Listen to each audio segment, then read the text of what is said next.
Hello, হ্যাঁ, কে বলছেন? জল ঢালতে আসবে তো? কি? শিবরাত্রিতে জল ঢালতে আসছো তো? কোথায়? শিবের মাথায়। কেন? শিবরাত্রিতে তো মেয়েরা জল ঢালে শিবের মাথায়। আপনি কে বলছেন বলুন তো? আমি শিব বলছি, শিব?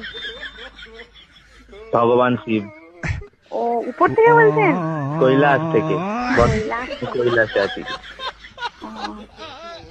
কৈলাস থেকে আমাকে ফোন করে বলছেন শিবের মাথায় জল ঢালার জন্য। এটা কি ছাপামো নাকি?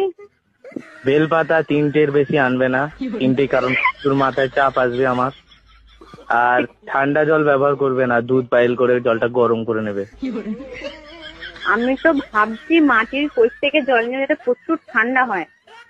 ওরে বাপ রে, একে মাথায় ঢালার জায়গায় অন্য জায়গায় ঢালবে সব, ঠান্ডা না হয়ে